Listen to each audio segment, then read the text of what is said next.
I went back to my LCS for another great sale they were having, and I picked up some great key comics as well as some classic Jack Kirby comics from the 1970s. Stay tuned as we go over this batch of comics.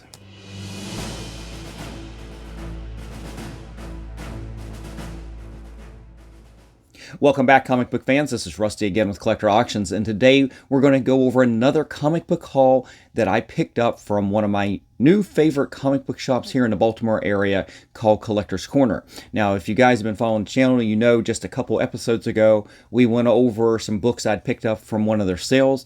Well, they had another sale, and it seems like they have these sales all the time, and I ended up picking up this batch of comics right here, and this sale was a little bit better than the last one. This was a 50% off sale on their bagged and boarded comics, and not that they're just having a sale on the comics, so I'll let you guys know they have a sale on everything there. This is a really, comics are a small footprint in the store compared to the amount of toys they have in the store. So if you guys ever are in the Parkville, Maryland area, definitely check out Collector's Corner. Some great toys in there, and trust me, they got plenty of new comics, and they've got some great back issue comics as well. Obviously, I'm doing almost back-to-back episodes on this store and about the comics that I'm picking up there. But this sale right here was better than the one a couple episodes ago. It was a 50% off sale, but it was for the comics now. It was only for comics that was dated before June 1st of this year. So anything, and that doesn't mean the date of the comic book, that means the date of the price sticker that they put on the bags. Bags will have a price tag, it will have the date, and it will have the price. And so basically going up there, and you know that you can get 50% off of anything that's dated before that, May all the way back to, whenever. Anything before June. So I don't know why I'm rambling here. Anyway, point being is, so I was being a little selective. They had some great books in the case that I thought might have had dates that were prior to June, but they weren't. So I kind of passed on some of those. But I definitely looked at some good comics in their case as well as going through their back issue bins. And I ended up finding a nice little batch here.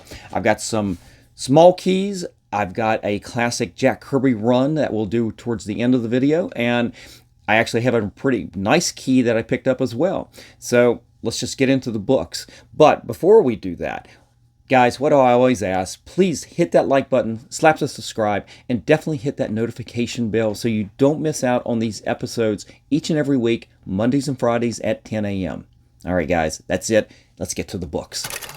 All right, guys, so the books that I ended up picking up, I wasn't sure what I was going to find this time, but one of the things that Collector's Corner is very good about is putting out what they have on sale or what books they have in their collection on social media. So all the time, you'll be seeing Facebook pop-ups where you'll have a video or photos of all kinds of new key comics that they've got in their collection, and it's one of those things where I can't really see the dates on that if I want to time these sales or anything. And this store is having a lot of sales. I mean, I keep going back to them because they keep running these sales.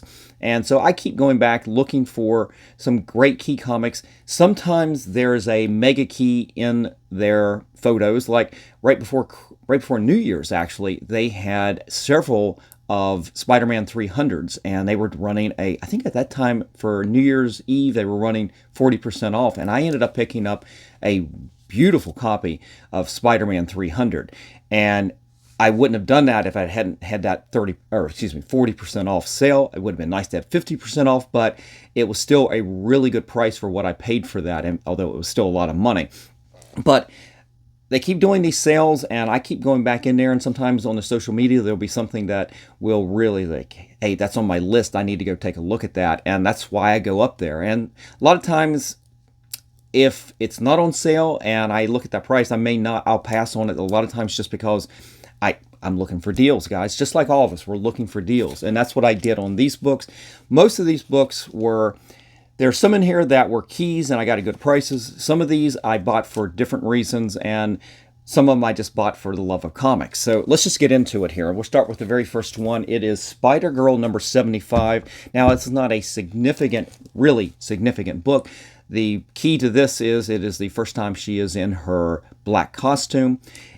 But I didn't buy that for that. I bought that Well, one, it's a great cover, but it is. I bought this to take to Heroes Con this year when Ron Friends and Tom DeFalco were going to be down there.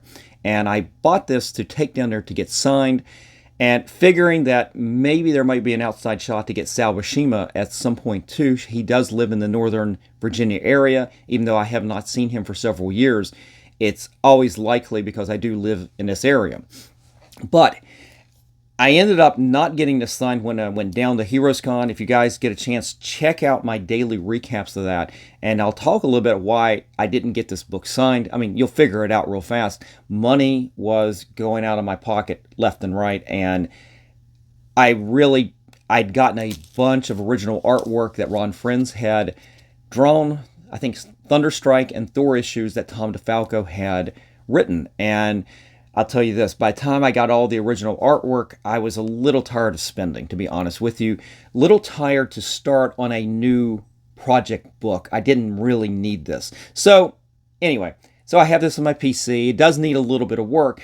And when I say it wasn't a big spec book, I'll give you the values on these books just like I did in the other videos, because I look at a lot of these books with the eye of sending it to CGC and with the hopes of getting that 9.8 on some of these modern books. But in these videos, what I'm going to give you is the value of the most graded book on the census. For example, if it's a 9.8, I'll give you that. That's a pretty easy one. But if, let's say, this book was more commonly graded as a 9.4, this just for an example, which it's not, by the way. If there was more books on the census graded at 9.4, I'd give you that grade, and then I would turn around and give you the 9.8 so you could have an idea of the value of the ranges of prices on some of these books. A lot of times you can see the value drop off, and you'll see that a little bit today where I'll give you a book will be a 9.6, and I'll give you that value, and then I'll give you that 9.8, and you can see what the difference is. But I just wanted to give you a little bit of explanation about how I'm doing this. So let's take this book right here. Most common grade is a 9.8 on the census, and the most recent sale, and that's the other part of it. I'm not going to give you fair market value. I'm going to give you the most recent sale so you can see up-to-date information on these. So most recent sale on this was just here a few weeks ago here in June, and it went for $150. That's actually pretty good. I didn't even buy this book with the idea of a resale or send it to CGC, but it's nice to know that this book has that kind of potential. And as I said, it's a nice white cover over here. The spine does need a little bit of work, so at some point we'll get this in, but I'm not super rushed at this time to get this book in, but I probably will get it into the shop at least to get it clean and pressed, and at some point maybe we'll send it in. All right, next book on the list I didn't buy for spec value. I bought simply to take to Baltimore Comic-Con and get signed by Jim Cheung. This is A-Force #1, and he does just the cover on this book, but this is a classic Jim Cheung cover, and you can see off to the side right here, I've got a Young Avengers print by Jimmy Cheung, and I know I've got another copy, another poster print signed by him from last year's Baltimore Comic-Con, and for the life of me, I don't know which one I got signed. I don't think it was a copy of A-Force, but I did want to get a copy of this to get signed, and I probably will take this to Baltimore Comic-Con to get signed this year, just to have in the PC, not to get graded or anything. Now, if you were specking on this book right here, it doesn't have a lot of value. 9.8's most recent sale, again here in June, was only for $61. This is not a candidate to get signed at this point, or get graded at this point. But it is the possibility of getting this signed and graded to hold in the PC. There's always that, but to be honest with you, I would just be happy to have a copy of this signed and as a raw and move on. Now, the big book that I ended up buying was the big key out of this whole haul today, and maybe I should have saved it for the end so you guys will stick around, I guess, but it is Batman number 635. This is the first appearance of Jason Todd as the Red Hood. You've got this wonderful art by Matt Wagner on the cover, of Grendel fame, of course. And this is a book that has a lot of value. And this one's 50% off. This is one of the ones I got out of the case. It looks super nice on the spine over here. Now, I bought this completely to speculate on. The condition looked fantastic. I'm going to take a chance on it. I think I ended up paying $75 on this. They had a $150 price tag. And this is a book with the potential, with recent sales of 9.8s ranging from $288 all the way up to $325. So there's definitely some meat on the bones. And with the price for a 9.8 being that much, even if it ends up getting a 9.6, hopefully it won't fall off the cliff and go lower than that. But right now it looks really good and really promising. So there's definitely, like I said, if it's a 9.6, it's still going to have some value. I didn't give you that price because the most common was a 9.8.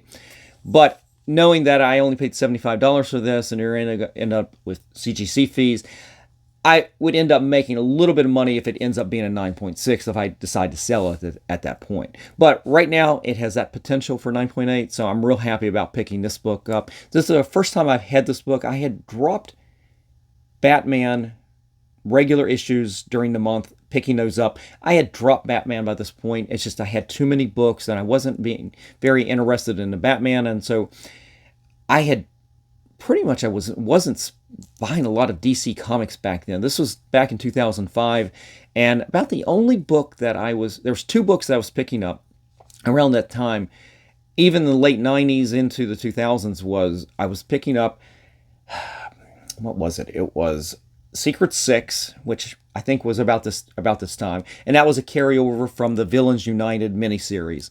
And I was anything with the JSA. If the JSA was having a book, Justice Society of America was having a book, I was picking that up. And those are the only two books from DC I was really reading on a regular basis. But again, I had dropped off Batman, and after this, I did start picking up a few more and on a regular basis, but definitely I missed out when this came out at the time, but I'm happy to have it right now in the PC and happy to have this potential for a 9.8. All right. Now, here's a book that I have had in my PC, and I've gotten graded, and I've gotten 9.8s, and I've gotten 9.6s, and I sold those 9.8s, and I did pretty good on it. And this right here is X Factor number 5. It is the first cameo of Apocalypse. And when I say this book has really fallen off, I was a little shocked. I paid $10 for this, and it's not too bad. I figured I didn't even re-look it up. I just okay, I know what this book is. It's $10 plus grading, looks in fantastic condition. 9.8 should be, I'm thinking, if I remember right, in that $125 to maybe $135 range. Well, it's not. It has dropped drastically. The most recent sale, again, just a few weeks here in June, had dropped all the way down to $85. And that's really indicative of what the market is like right now, is that a lot of these books have dropped. You've got to get 9.8s on all of these to have the values. 9.6s are just the money isn't out there for people to just spend on 9.6s when a 9.8 is there sitting there for not terribly much more. So again, I was a little shocked on this. We'll go ahead and clean and press it though, and we'll see how it does. And at some point I may end up sending this into the CGC, but my guess is I'm going to sit on this book after getting clean and press, and we'll see where the market goes, because I'm not going to send it in for only an $85 potential. It's not enough, and I've got plenty of other books at this time to get into CGC. All right, let's just leave that there. We got room up there. All right, here's a book I have gotten graded before, and I think I have sold before. It is Jurassic Park number 1. This is the regular cover, and I think, I did pretty good. I had these Topps comics back in the 90s, and this came out in June of 1993. Of course, this was the height of popularity of Jurassic Park the movie, and this is a book that's even today has some really good value if you can get that at 9.8. I sold mine for roughly about the same amount as what it is going for today. 9.8's the most common grade, is running about $200. The most recent sale was a $200 best offer, so it was a little bit less, but my guess it's ranging in that $175 range, and that's still really good. And this, I paid a whole $5 for this. Actually, wait a minute. Did I pay $5? I take it back. A whole $2.50, and the book looks fantastic. So I think that's pretty good. Even a slightly lower grade, there's definitely, again, I'm going to overuse this phrase, meat on the bone. So real happy about that. But I also found the one of the variants that was right next to it when I picked up the first issue was still the same issue, but we've got this cover, the variant. This is the Dave Cockrum cover, but this is also, apparently there's two of these. This is the Dave Cockrum variant cover, and the reason I say that is there's a logo down here that indicates which one it is. So I never knew that. Though I know I had this as a variant before. I knew Dave Cockrum did it, but it had a different artwork right here in the barcode area. And so I was kind of interesting to see what the value on this was, because I know my other version was not like this. And this is one that 9.6s that really did drop off. It's only $81, but I haven't seen a sale since November of last year on that. But 9.8s go for about $175. That's what it did sell for back here in June, a few weeks ago here in June. Well, we're already in July, so what am I talking about? Back in June. So that one has some potential, and again, on both of these candidates look really good. And I think I only paid $5 for that one. You know, I'm a big spender, guys. I spent $5 on that comic right there. Now, this is a book that this next one has seen bigger returns. Again, I've seen this book drop, but as a 9.8, it still has some potential. And this looks like a super clean copy. I got my personal copy cleaned, and I got a 9.6 on it, and it kind of drove me nuts because I couldn't see anything wrong with it. I ended up selling it at a decent price, even at a 9.6, and that was well over a year ago now. But it is Batman #1. This is from the New 52, when I guess this will be Volume 2 of Batman. And I guess this is the start of the Court of Owls storyline. But interestingly, when you look up the information about it, it doesn't even mention Court of Owls. But I know this was the beginning of that storyline. So great Scott Snyder and Greg Capullo story here. And just fantastic, just a fantastic run of Batman. It's probably the best New 52 book out there.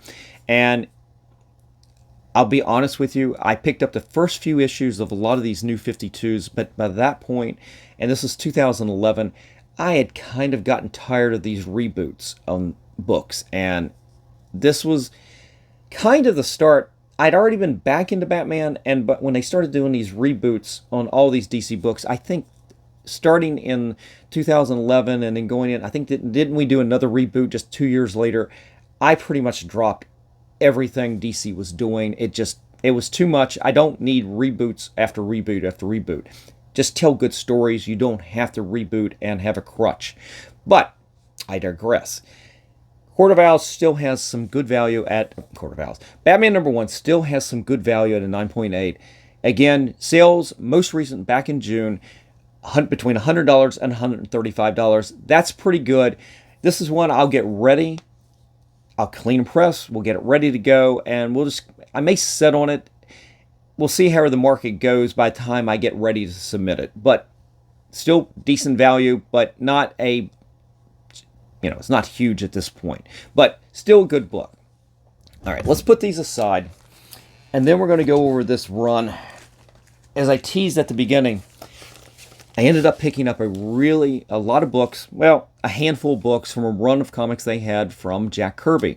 And this was a great comic. I had a few of these when I was growing up, but except for one in this, except for one in this batch, I never had a lot of these books. But if you guys have followed the channel, you know I've talked about my growing up in the area that I did, and how my mom would go to the store. We lived basically out in the country, and we didn't go to town all the time.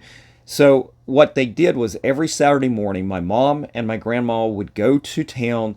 They would make the drugstore run, and they would make the grocery store run. And you wonder, like, why do you have to go to the grocery store every week? Well, between my granddad and people there at the house, my grandparents had prescriptions, and it seemed like there was always a prescription to pick up. So, which was great, because that's where I would get my comics, and I wouldn't go there all the time. So there was definitely some gaps in those early 70s where I missed some things, but I also got some really good comics as well. But so it was hit and miss, because I couldn't just throw a whole basket full of comics every time I went, even when I did get comics. I had to pick out 2 or 3. It wasn't like I could pick out 10 to 20, right? So here is the book. It is Kamandi, The Last Boy on Earth. And we'll start with the first issue, the oldest issue right here. This is issue number 2. I never had issue 2. And again, there's only a couple in here that I actually did have. But this is issue 2. And this is one, I don't know, I'm not going to get into a lot on values on this because this batch of Kamandi, I was a little surprised. You've got to get 9.8s on this if you're going to get them graded to have any significant value. And most of the prices, and to be honest with you, I don't think, I'm looking at the prices, I have them posted so I can read them to you, but I'm not even going to get into setting on each book and telling you what everything does.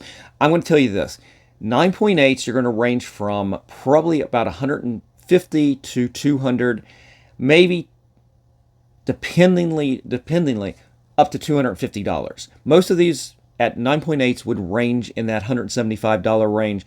And some of the data I was finding, there's very few of these on the census, and very few of these have been sold even recently. A lot of the sales I was finding were things from 2010, 2011. And I just don't think that data is even relevant today.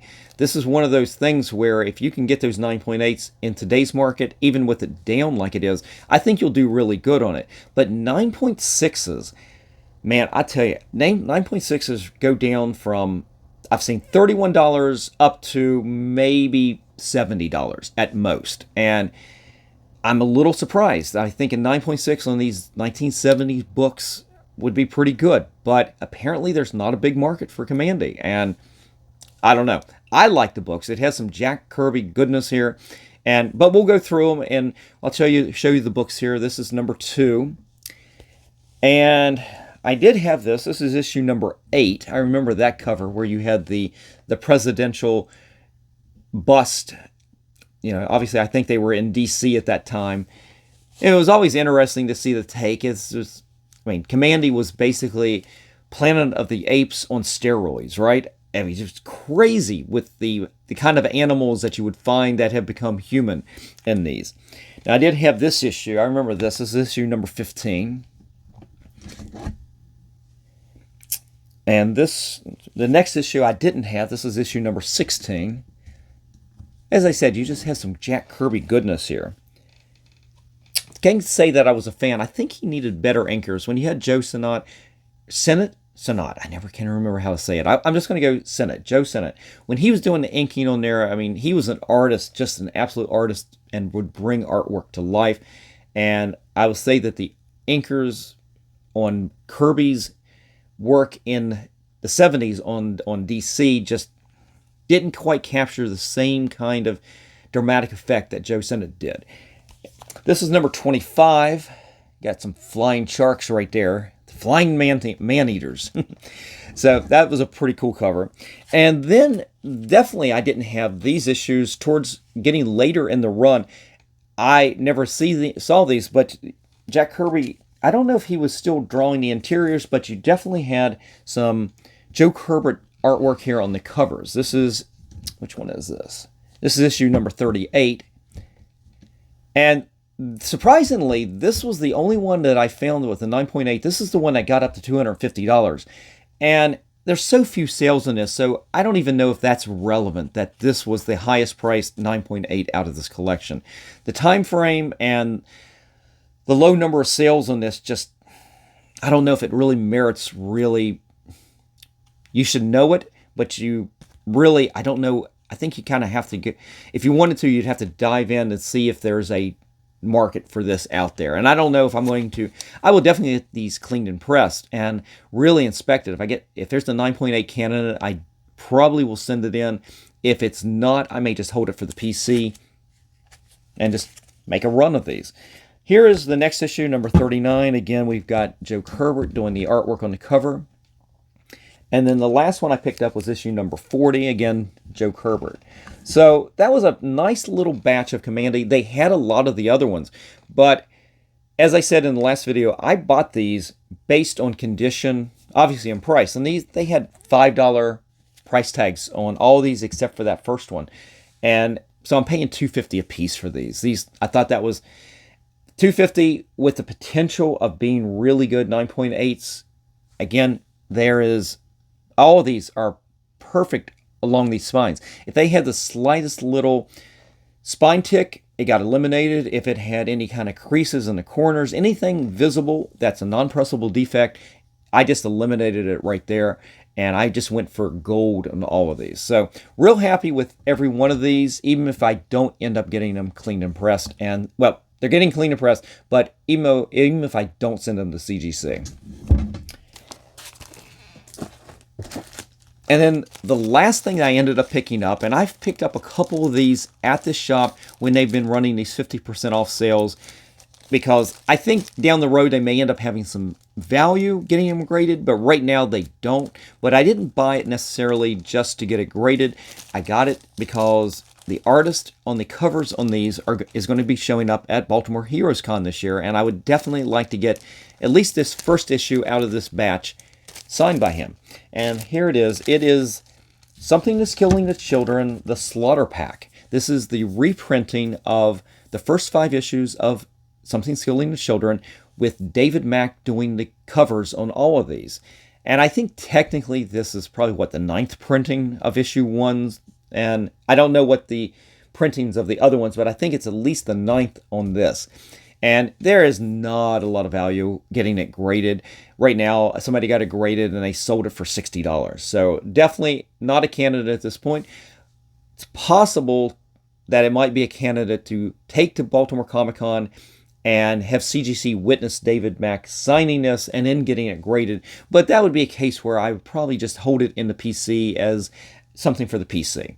So not a lot of, definitely not meat on the bone on that one, but I'm a little surprised. I think this one is one that down the road people are going to come back to and really see that it's worth more than this $60 that 9.8 on issue number 1 went for. So anyway, guys, those were the books, and I hope you enjoyed this haul. Let me know what you think of these books, and if you've ever got a chance to visit Collector's Corner in Parkville, Maryland, or their other location in Bel Air, Maryland, by leaving me a comment in the comment section below. And that's it, guys. I'm out of here. If you are ever interested in any of the books that I have on my channel, whether they're raw or graded, just reach out to me at collectorauctions@yahoo.com or DM me on my Instagram account. You can also check out my eBay store or my Shortbox page. Right now I have a lot of comics for sale, a lot of graded comics, and I have some raws on eBay, but definitely check out either of those if you are interested in anything. Okay, guys, enough of the sales pitch. I'm out of here. You have a great day, and I will see you for the next episode. And just remember, every comic has a story.